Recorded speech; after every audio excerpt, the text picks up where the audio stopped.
asalaamaaleykum man bëgg waxtaan ak yéen ci sujet benn sujet boo xamante ne daa lëmbee dëkk bi mooy nooteelu France ci kaw Sénégal ak bépp pays francophone bon wax boobu c'est des accusations vraiment érigées en preuve waaw donc su ma ko mënul su ma mënul convaincre li ne mais au moins dinaa wax sama xalaat parce que xam naa ne idée boobu daa law dafa nekk idée boo xamante ne fu dem ci àdduna ñun amuñu valeur ñun francophone on est des chiens on est vraiment les bergers allemands de la France nanguma ko partenaire stratégique dafa am la Chine a un partenaire stratégique, c'est la Corée du Nord. La Corée du Nord, Birmanie, partenaire stratégique, Chine encore. Israël, partenaire stratégique, les États-Unis, etc., etc. Il y a encore beaucoup de comprendre. Donc, dafa nekk boo lire l'histoire tuuti même boo nekk l'histoire ni nga xam ni que les pays de tout le temps, des royaumes, des empires, ils avaient des relations sérieuses avec d'autres royaumes de petite dimension, etc. Voilà. Donc, ça n'a rien à voir avec la vassalité. Ça n'a rien à voir avec la vassalité. Donc, il faut nous c'est vrai, il faut de l'alternative. Il faut que Macky dégage. Macky va faire choquer.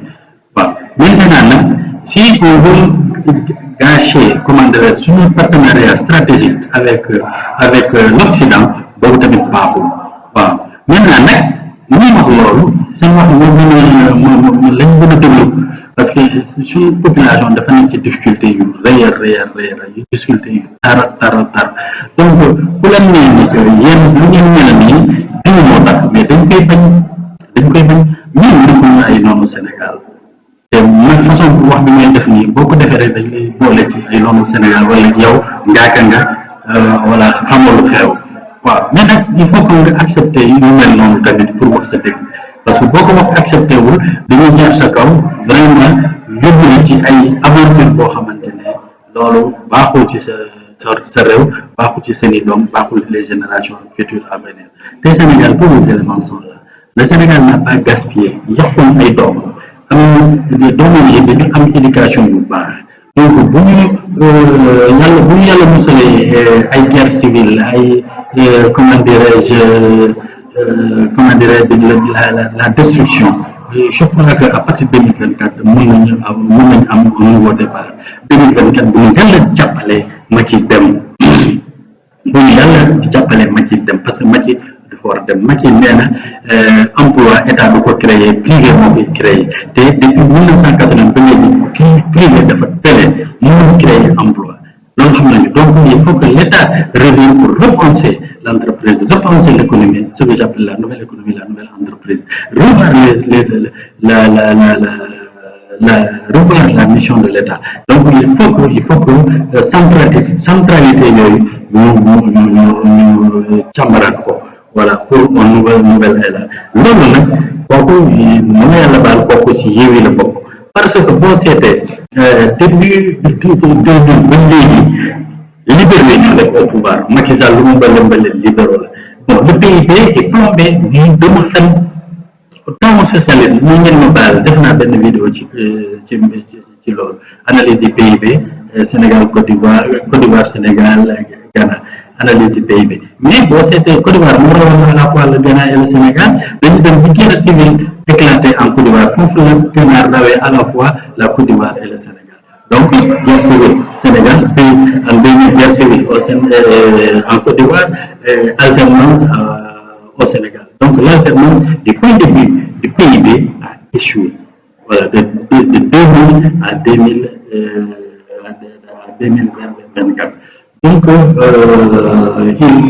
je vous invite ngeen xool sama vidéo boobu analyse du PIB Côte d'Ivoire Sénégal et Ghana donc modèle bi tamit du modèle rapport la yow boo jëfandikulee yow relation bi si coopération yi ci contrat yi la jox comme devoir de responsabilité defoo ko mais France du jógee fële la ko def loolu mënul nekk même par rapport à CFA au CFA réforme yi ñu def yi yëpp réforme yooyu mënu la ñuy jël les décisions par nous-mêmes def ko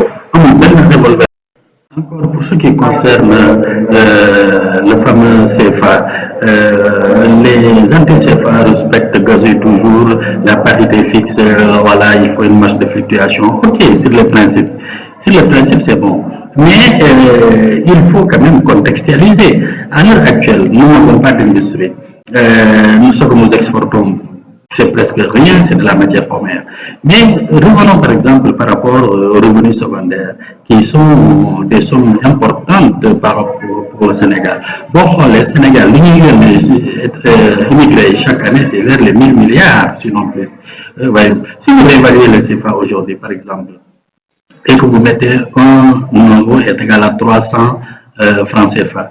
1000 milliards pour que l'immigré continue de gouverner, de nous doubler la somme d'euros qu'ils envoient. De nous doubler. Que Europe actuellement, la situation n'est pas comme ça. L'inflation, elle est galopante là-bas. Les salaires sont de plus en plus des salaires aussi de misère. Voyez-vous. Donc, les soutiens familiaux qu'ils accordent, vous les mettez dans des situations vraiment très, très difficiles, insupportables, et qui peuvent à la fin disloquer même des familles. Le pouvoir de là, franchement. Bon, c'est un francophonie. Mais je vais vous montrer une vidéo. Chantal Lène Carpentier, économiste, économie agricole, mais de femmes une pré-conférence préparatoire, au niveau de l'ONU, une rencontre préparatoire, ça va parler de développement durable, mais David Cameron vient de parce que avec l'anniversaire de la reine mère, donc de la reine. Donc, au niveau de l'ONU, dañuy reporter parce que Angleterre bu ñëwee donc ci rencontre bi au niveau de l'ONU ñeneen yi bu ñu ñëw les Commonwealth les 49 pays du Commonwealth bu ñu teew parce que bu ñu teewee du ñu am lu ñuy wax tant que seen leader principal bi nekku fi. Donc je vous laisse regarder la vidéo de Chantal Lène Carpentier. C'est celle de ICI qui va être à Genève le 1er et 2 décembre. Toutes les autres réunions ont eu lieu. Les résultats de ces réunions sont en ligne aussi et ils seront tous pris en considération pour préparer un document compilatoire de toutes ces propositions qui ont été faites, qui sera alors discuté le 15 et 16 décembre à New York. Ça va être la réunion intersessionnelle que nous aurons. Et à ce moment-là, ces discussions-là seront très importantes parce que la première journée, les pays membres et les groupes qui seront présents vont discuter de leur soumission. La deuxième journée, ils vont discuter du contenu, du format et de la structure du zero draft, du document qui ressortira de Rio + 20, que j'appelle le Outcome Document parce que je ne sais pas vraiment comment l'appeler en français. Et nous aurons donc des négociations d'une semaine chaque en février, mars et avril à New York sur ce document. Donc, vous pouvez vous imaginer qu'il y aura plein de parenthèses partout dans le document. Et, en principe, il devrait être finalisé à la 3e réunion préparatoire qui aura lieu à Rio de Janeiro, juste avant la conférence. Maintenant, la plupart de vous le savez, parce que j'ai envoyé l'information à mon collègue Yann Turgeon, les dates de la réunion ont été changées. Ce n'est plus le 4 et 6 juin, c'est maintenant les 20, 21 et 22 juin. En partie parce que les dates originales étaient rentrées en conflit avec le Commonwealth et le jubilé de la reine.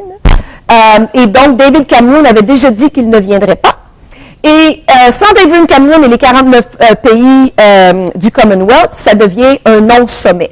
Pour que une conférence devienne un sommet, ça prend un certain nombre de chefs d'État et des chefs d'État de certaines des nations qui sont qui ont politiquement plus de poids. Donc, si